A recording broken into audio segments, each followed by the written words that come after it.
Today we're going to talk about Raw.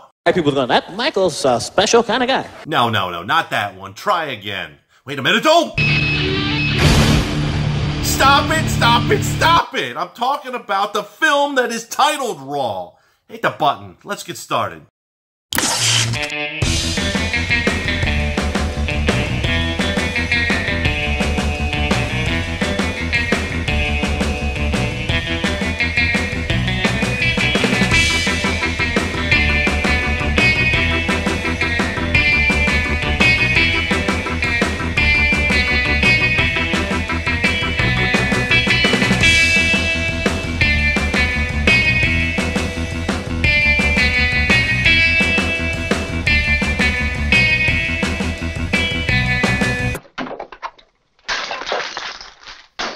Hey there, hi there, ho there, Andrew here, the horror host of Generations X, Y, and Z, inside Davis Manor with the rare 2017 French-Belgian film called Raw. You see what I did there? I said it was a rare film and it was raw. That's like a dad joke, but we're not going to go there. Anyways, before we begin, let me give a shout out to the patrons of the channel. If you want to be a part of the channel, or if you just want to see some behind the scenes stuff, maybe join some video chats, or even snag some swag and get some merchandise, things that are exclusive to only patrons and nobody else, then go ahead, check out the link above. But now let's get into the film called Raw. And Raw is a story where a young veterinarian, that is a veterinarian, that's kind of hard to say. She undergoes a carnivorous hazing ritual at the vet school, and when she does, she gets an unbidden taste for meat, and it begins to grow in her. Now, this is a fun and refreshing type of concept, for me at least, when it comes to horror movies in general.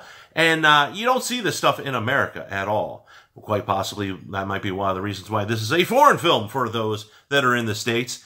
And quite possibly, this might be some type of latent nightmare for vegetarians or vegans that are out there. I don't know myself, because, hey, I like to eat meat. Not like some kind of crazed cannibal out there, though. And the court hasn't proven anything, so people can drop it now. Like I said, Raw is a 2017 French film that was shot in Belgium and was written and directed by Julia, Ducournau, starring Garance Malier, Ella Rumpf, and basically more people whose name I could completely butcher if I wanted to, but I'm going to stop at this moment to prevent any further embarrassment. Side note, this film was originally called Freaking, but then was changed to Grave, and then was changed to Raw, which is a very good change. And also, it was given an NC-17 rating due to the graphic violence that was in this, which I really didn't see a lot of graphic violence, but then there were some changes in it, so it got knocked down to an R rating, so maybe that's why I haven't seen the graphic violence. The cinematographer of the film is Ruben Impens, and I have to say, the use of the color palette in this film is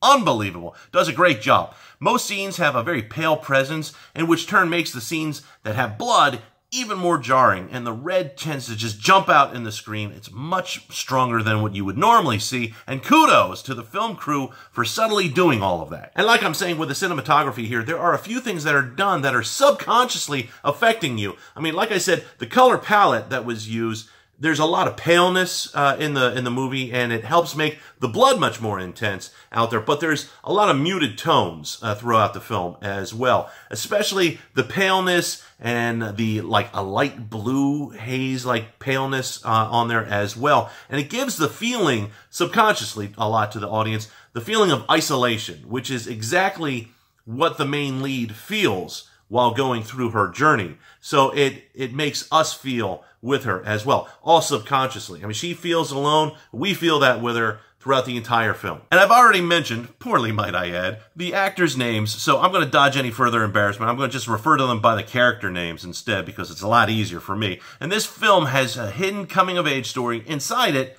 which I have to say kudos to the lead that plays Justine. We have her starting off in the film very timid, very mousy, but as she progresses in this movie in all different areas of her life, so does her body language. And this is a film that is important to see for anybody that wants to be an actor or just really enjoys actors in general. You have these actors that are delivering their lines, in French might I add here, but they are all physically portraying their characters as well, which is something that actors have to do anyways, but usually gets missed a lot, especially in American films. these actors are portraying what is going on in their lives, and all the supporting characters and the main lead have these different things that are going on in their lives. So you get a chance to see not just, and it might be because I didn't understand the language, okay, but you get a chance to look at the visuals a lot more, which was very cool. And to see Justine go through her awkward moments, and there are a lot of awkward moments in this movie, you truly do sympathize and empathize with her as she's going through each little stage of her life. Like I said, the supporting cast does a phenomenal job, whether it is the sister whose name is Alexia in the movie. She pushes Justine further than Justine would normally want to go in her life.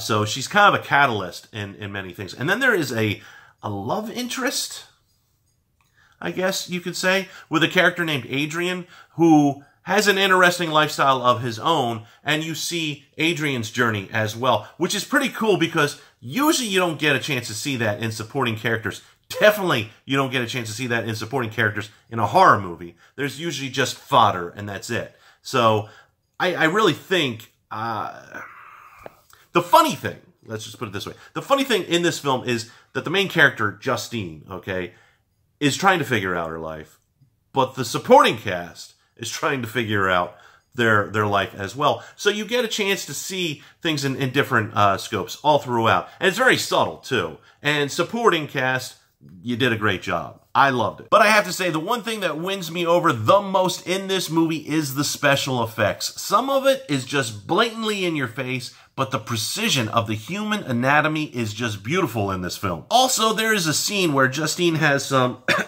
finger food, and I know I wasn't able to eat chicken drumettes for a week, but really the minor special effects that are done here shine. Simple things like when Justine rashes out, or the raw chicken that is in the fridge. Plus, there's a lip wound that is pretty cool, but the little gashes on the knuckles and the wrists, all that stuff, it's just very cool to see. It looks genuine, not like special effects at all. It's very believable stuff. The more negatives of the side of the film really come from the fact that I am an American and I have American tastes, and there are a lot of people that have American tastes when it comes to film watching, and that is that the movie's a little slow. It's a slow burn. The pacing is a little slow. And most people, when they're seeing a horror movie, they expect action quick. They expect within the first 10 minutes. The exposition should be done. The first act should be done. Let's get into it. Let's see a killer. Let's see all this other stuff going on. That is not what happens here. Actually, I would say the first act probably takes twice as long when it comes to building up stuff. And if you're okay with that, then it's great. You're not going to notice it at all. However, if you're expecting to see some type of action-packed horror movie with a lot of chomping going on and everything, you're going to probably be a little bit disappointed in it. The movie is character-driven more than anything else. It's also storytelling driven. Does that make sense? Did I just like have a stroke when I said that? The movie is also storytelling driven. I'm not going to edit that. Anyways, they do a great job overall, the filmmakers, when it comes to that. The last thing, though, I will say that people might think might be bad for some is, like I said, people are speaking French. This is not an English-speaking film at all, so there's going to be subtitles. So you're going to have to read what is being said.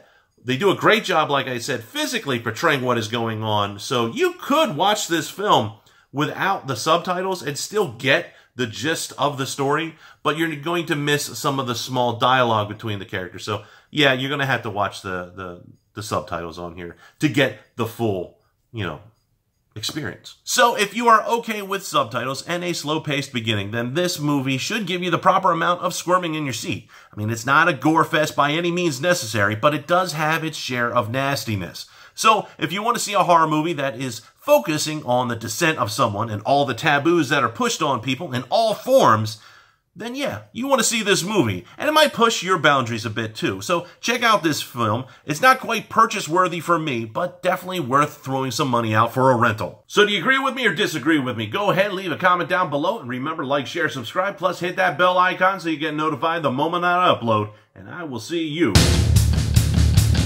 the next video.